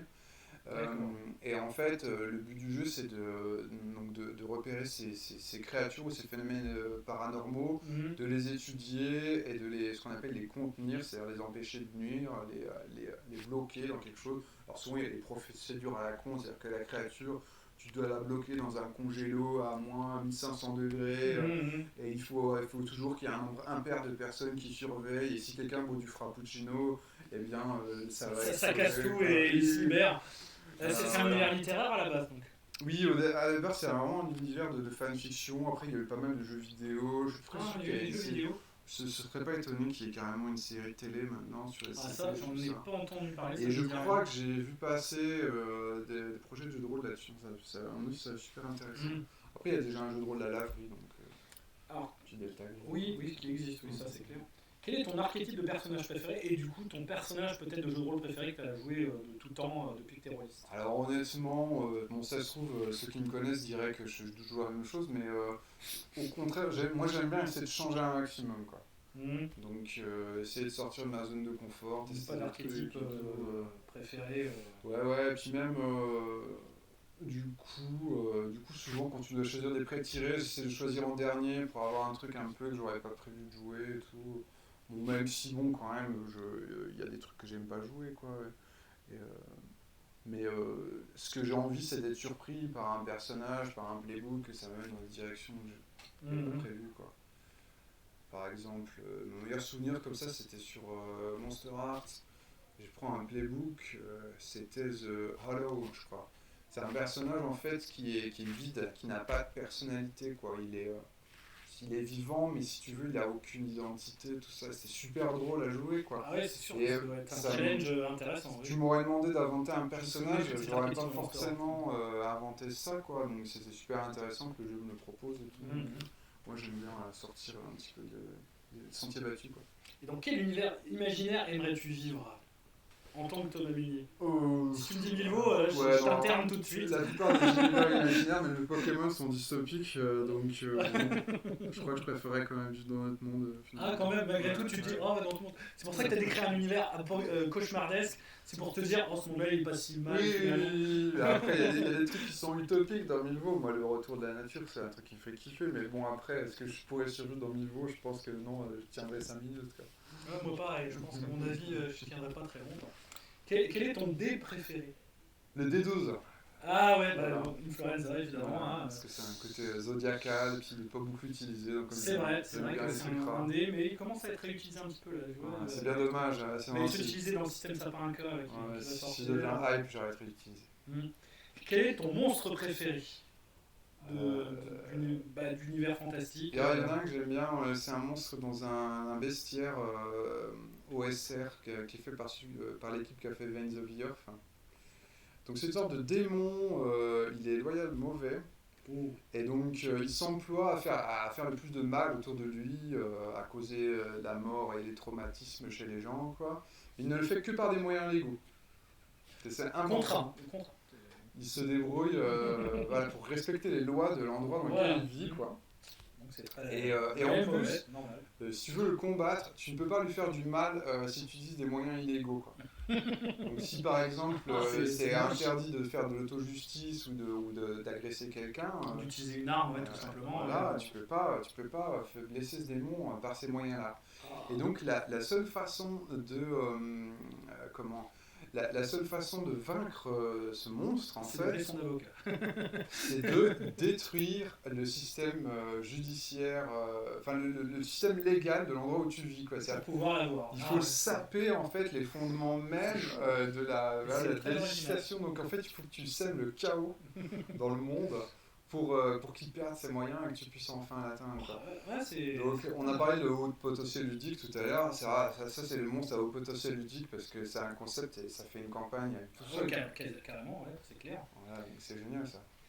Quel est l'adversaire que tu redoutes le plus? Est-ce que c'est ce monstre justement? Ouais, je pense que celui-là que je redoute le plus en jeu de rôle. Ouais.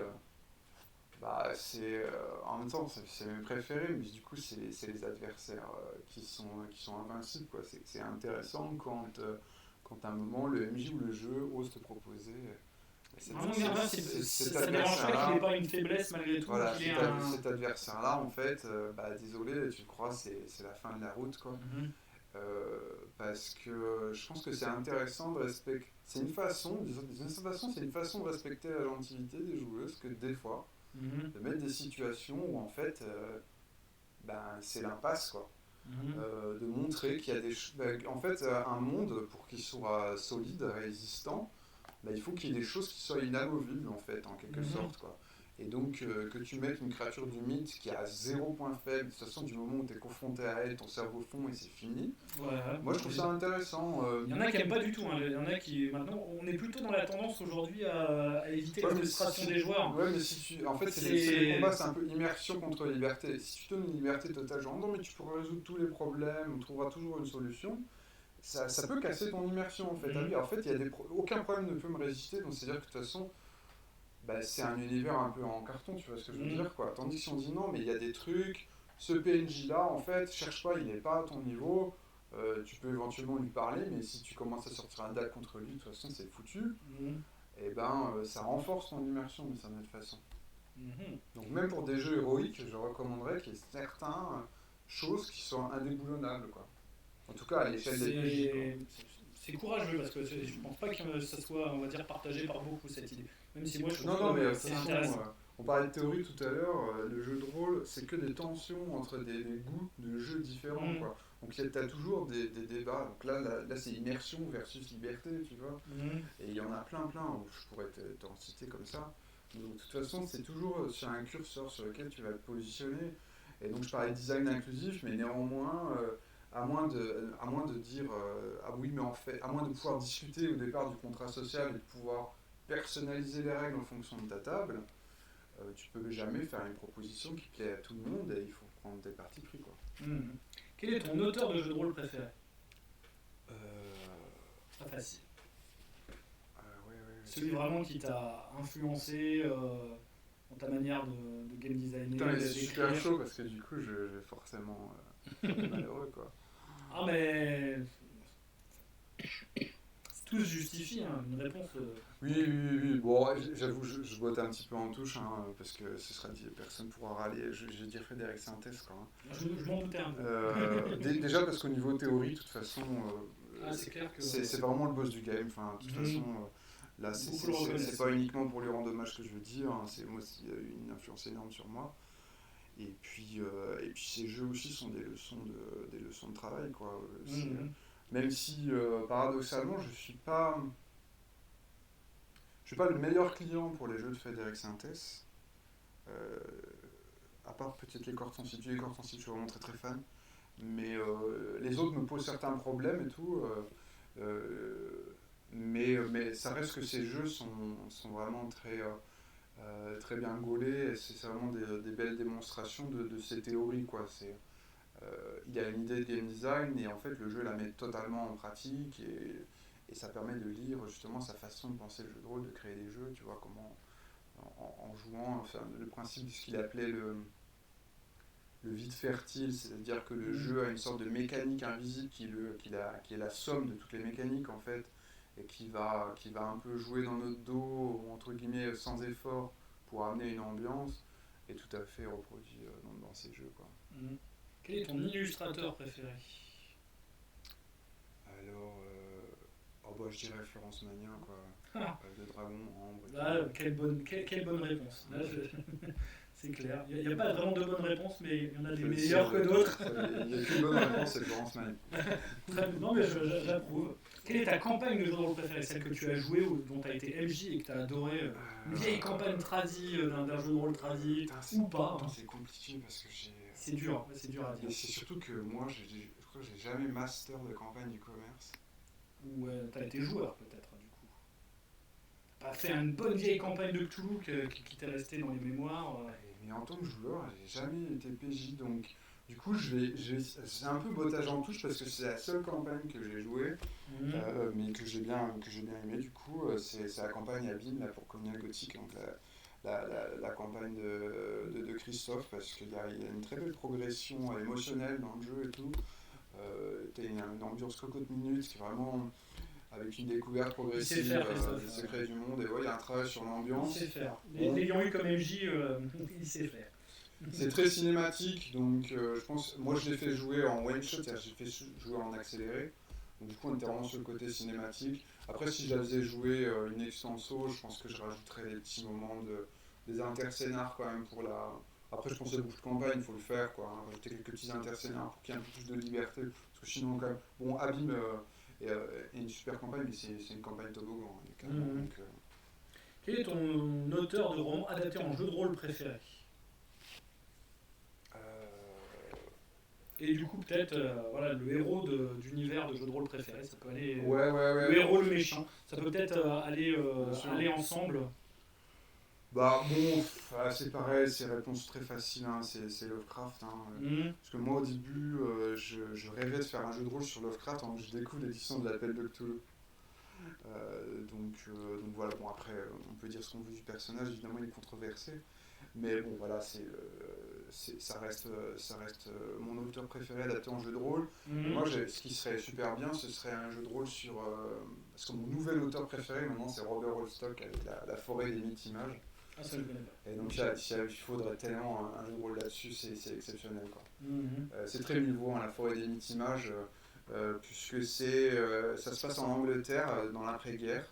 Et donc tu as une forêt surnaturelle. Encore une forêt. Ouais, bien sûr. C'est une obsession. C'est le roman, c'est le cycle romanesque niveau par excellence.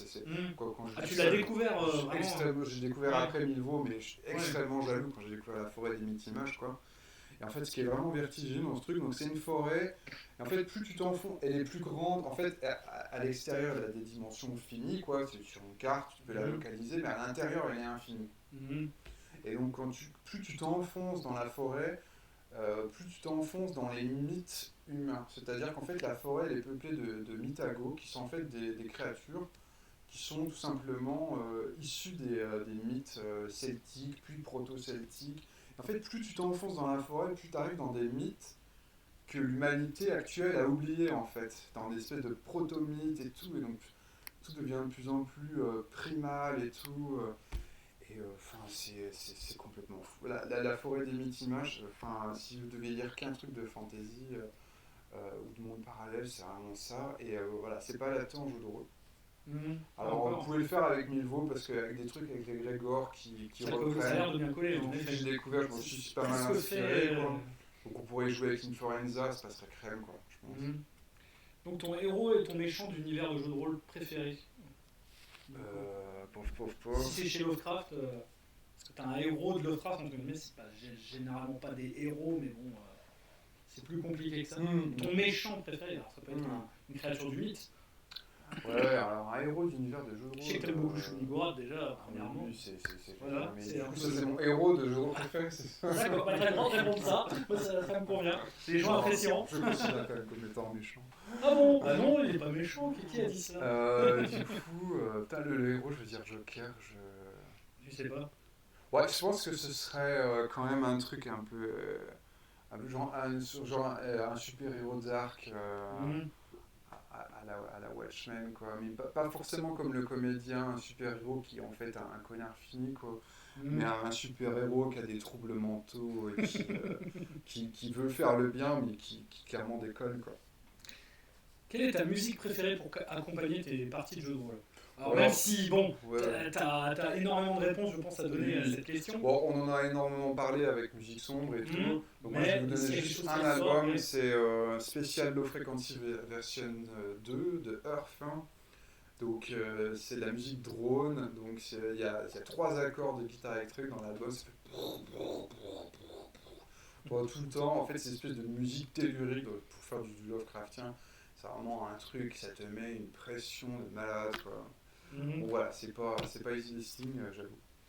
Ouais.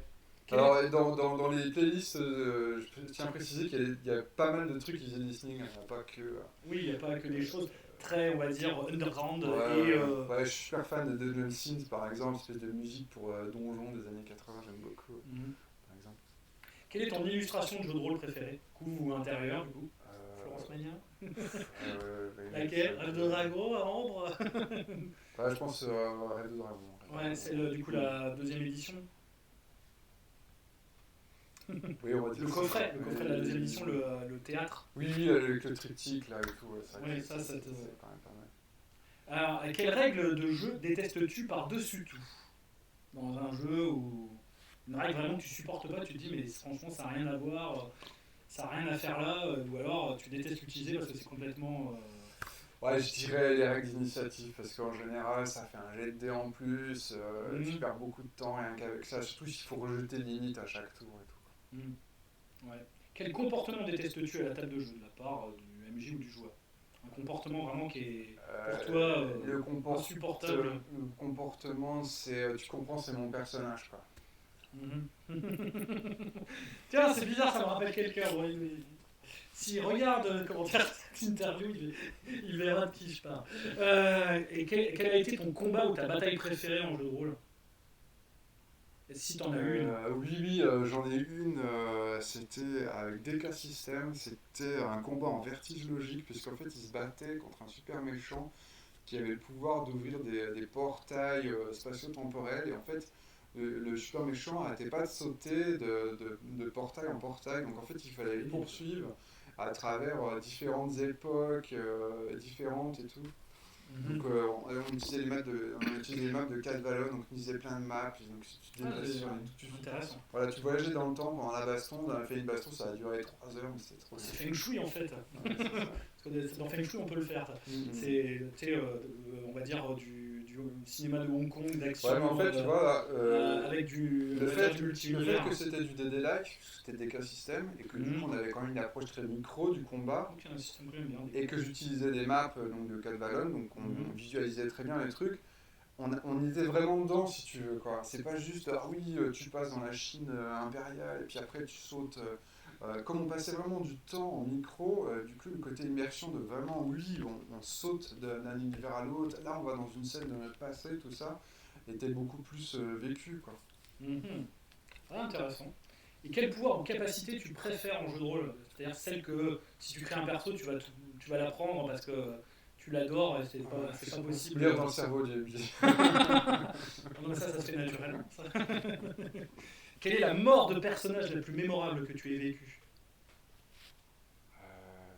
Je pourrais pas attendre. Alors, il y a une qui est horrible, je suis obligé de mettre un trigger warning. Ah bon, vraiment? Ah oui, bah voilà. Bon. C'est pas grave, t'inquiète, Donc voilà. On a des adultes. Écoutez 2 minutes plus tard après, hein, si vous avez des triggers. Puisqu'en fait, il y a une partie où c'était une partie un peu ambiance, horreur, tout ça, mais soft quoi. Mhm. J'ai décidé, sans dire à personne, ni aux ni aux autres joueurs, que je jouais un personnage suicidaire quoi. Oh. Et donc il y a un moment, on est dans une gare et je demande au MJ s'il y a un train qui est en train de passer. Et ouais, tu t'es Et jeté sur le le MJ train. me dit bah oui, et je me jette sous le train sans prévenir personne. Aïe aïe Donc, aïe. alors ne faites pas ça, c'est vraiment... C'est réalisé par un cascadeur professionnel. Voilà. Non, je ne le fais plus en fait, c'est vraiment merdique comme comportement. Parce que après, bon, ça allait parce que en fait, c'est toujours une question de confiance. C'est des gens que je connaissais bien, donc finalement, il y avait suffisamment de confiance entre nous pour que je puisse les trahir, tu vois. C'est-à-dire pour que je puisse faire un truc sans prévenir, sans mettre aucun trigger warning ni quoi que ce soit, faire une rupture, un coup de canif énorme dans le contrat social. Mhm. Et en fait, les seules personnes avec qui tu peux le faire, c'est les personnes avec qui tu as vraiment déjà une grande confiance installée. Mhm.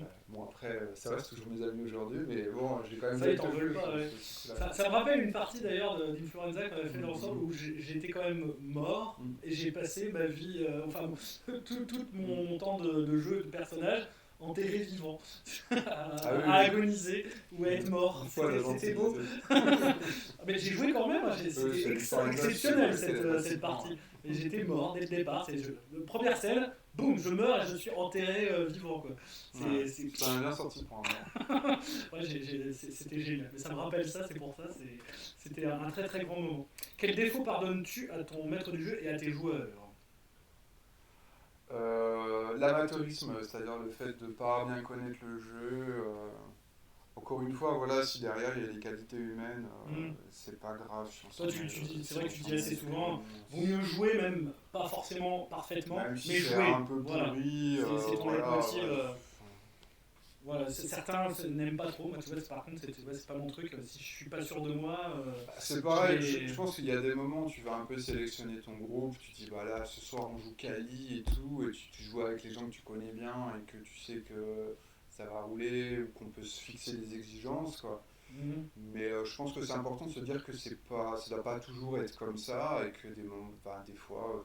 De toute façon, moi je fais beaucoup de ça va être plus moyen. Donc, oui, c'est ça, moi je fais beaucoup de conventions, donc il y a plein de moments, tu vois, un peu moyens, clairement, où tu joues avec des gens qui n'ont pas le même mood que toi. Mhm. Moi-même, je suis pas, en tant que MJ, comme j'arrête pas de tester des trucs, bah une fois sur deux, c'est un peu pourri hein, quand je maîtrise, hein, je le dis clairement, quoi. Hein. Parce que je te fais crash, je fais du crash test et tout. Donc ce qui est important, c'est de se détendre quand même, et puis surtout de rester assez sympathique les uns envers les autres. Et tant pis si à côté de ça, le côté gameplay est un peu aux fraises, quoi. Mhm. Et du coup, quel est généralement ton état d'esprit quand tu joues au jeu de rôle? Le pendant de ce que tu viens de dire, d'une certaine manière. Tu arrives à une table de jeu de rôle, t'es dans quel état d'esprit? Est-ce que t'es stressé? Est-ce que tu te donnes des. Je suis stressé si c'est de l'impro, même si Ouais. même si c'est mon système d'impro et j'ai des bons systèmes d'impro, donc je suis quand même souvent très Ouais, t'as assisté. défilé quand même. Mais c'est vrai que le truc, si j'arrive avec un scénar, généralement je sais que c'est les pantoufles. Mhm. Si Toi, j'ai- t'es rassuré avec un scénario écrit. oui, clairement, enfin du moins si je connais bien quoi. Hein. Alors que Et, moi, ça me stresse d'avoir un Et scénario écrit. l'impro, je suis un excellent improvisateur, j'ai des excellents outils, hein, c'est pas la On question. n'est jamais Mais mieux, t'as meilleur toujours le que petit quand truc de on improvise. ah bah J'entends. tu sais pas ce qui va se passer, donc voilà quoi. Alors, c'est vrai qu'il n'y a pas de garantie, ça, ouais, les deux questions un peu se répondent. Mais voilà, moi, je suis plus à l'aise quand justement je dois improviser, mystérieusement. Quand je dois suivre un scénar, parfois du coup je me dis, ah mince, il y a ça à quoi je dois coller absolument pour aller Ah oui, jusqu'au bout par de mon contre, histoire. après, Et après moi ça sur un scénar, c'est pas sacré. j'ai l'impression d'être enfermé. C'est pas sacré, c'est-à-dire que ça va pas non plus me déranger de péter le scénar en deux s'il faut. Ouais. Hein, on a des souvenirs comme ça. Mais au moins, j'ai une base, quoi. Voilà, j'ai une base, quitte à devoir lui péter la colonne vertébrale en milieu de partie s'il faut. Ah bah, je finis par le faire, mais ça m'embête un peu parce que voilà, l'auteur il a écrit les choses de cette manière. Il y avait une raison ou pas. Peut-être qu'on se fait des films. Alors, explorer on se- aussi la vision de quelqu'un. Ouais. Toi, tu acceptes justement que t'aies ses propres scénarios, le MJ, il en Bah, fasse. le truc, c'est qu'en fait, fondamentalement, c'est très difficile de respecter un scénario à la lettre parce que le jeu de rôle étant ce qu'il est, quoi. Voilà, c'est... Déjà, il y a une l'improvisation qui charge est- cognitive pour l'AMJ, déjà, faut se rappeler de tout, c'est pas forcément évident. Mhm. Selon aussi la qualité de rédaction du scénario, comment les infos sont amenées, est-ce qu'elles sont faciles à retenir, à placer, tout ça. Mhm. Sombre y arrive très bien, avoir des scénarios très très dirigistes, mais où tu sais, les infos sont amenées de façon à ce que tu peux respecter le scénario, quoi. Ou improviser complètement. Il l'offre aussi. Oui, oui, mais là, je pense à ces scénarios les plus Oui. écrits. Qu'est-ce que je veux dire? Sur l'improvisation. Et donc, pour résumer tout ça, quelle est ta devise de rôliste, Simon Rassa, qui serait la somme de tout ce que tu viens de nous dire Bah, là, ce soir? expérimenter, moi ce que j'aime vraiment, c'est voilà, Expérimenter. Voilà, ça se résume à ça. c'est un Bah, truc, quoi. En tout cas, je te remercie beaucoup. On n'a pas trop pété, on va dire, la durée de l'interview. Je pensais qu'on allait aller dans des choses J'ai pas regardé indicibles. l'heure, je ne sais pas. Oh, bah, on est à une bonne heure et demie là. Hein. Ouais, c'est ça, ouais. Tu vois, Non, super, faut pas que ce soit trop long. Hein. Ouais, mais non, mais c'est à peu près. Allez, on coupe, voilà, c'est fini. C'est à peu près, on va dire, Rentrez chez le vous. timing des interviews. Je suis à peu près sur 1h30, c'est bien 1h30. Ça permet de bien faire le tour, de bien passer quand même en profondeur les choses. Yes. En tout cas, je te remercie énormément d'être Merci joué, à toi pour cette mise en d'avoir, lumière, quoi. de t'être soumis, comment dire, à cette interview. Je pense, voilà, si vous voulez pas découvrir l'univers Milvaux après ça, je sais plus ce qu'il faut faire. Hein, franchement, voilà. Il y a plein de super trucs. Hein. Mais je ferai une vidéo, je pense, dédiée quand même, où je referai une revue de toute la gamme pour vous décrire un petit peu de manière un peu à ma manière, si je puis dire, pour vous donner envie, comment dire, de découvrir cet univers et de le découvrir à travers toutes ces déclinaisons. Et il y en a beaucoup, donc il y en a plus d'une Ah oui, on vingtaine. n'a pas parlé de tout. Hein. On n'a pas parlé de tout, C'est vrai, il y a vraiment une pas. campagne Milvaux qui est écrite, enfin, que j'ai. En plus, il y a une énorme campagne, on a des campagnes mythiques. Oui. C'est pareil, ça fait partie des trucs sur les Voilà, une campagne, donc des jeux vraiment aussi très intéressants, Marche-Branche, Écorce.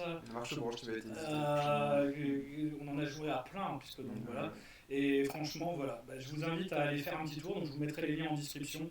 N'hésitez pas, c'est que de l'enchantement. Bon, c'est un peu sombre, c'est voilà, c'est. Pas tout. Il y a des choses plus oniriques, voilà, plus positives, mais voilà, c'est un univers à découvrir, je pense, parce que ça, c'est cohérent, ça se tient, il y a vraiment une volonté, je pense, de mon propre point de vue, voilà, il y a un auteur, il y a une cohérence d'auteur, une cohérence d'écriture, on va dire, de game design, on va dire quelque chose de très bien construit en fait. Voilà, c'est le terme. Voilà, c'est la poésie, c'est ce qui est construit. C'est un univers poétique et donc je vous invite en tout cas à aller y faire un tour. Je pense qu'après vous irez plus vous balader en forêt de la même manière. Mais bon, voilà. Et donc, je vous dis donc à bientôt. À bientôt Thomas pour de nouvelles aventures. Je pense que de toute façon on se reverra sur le live de temps en temps à faire des petites choses, voilà. Et on se reverra, c'est clair. Allez, à bientôt tous. Salut.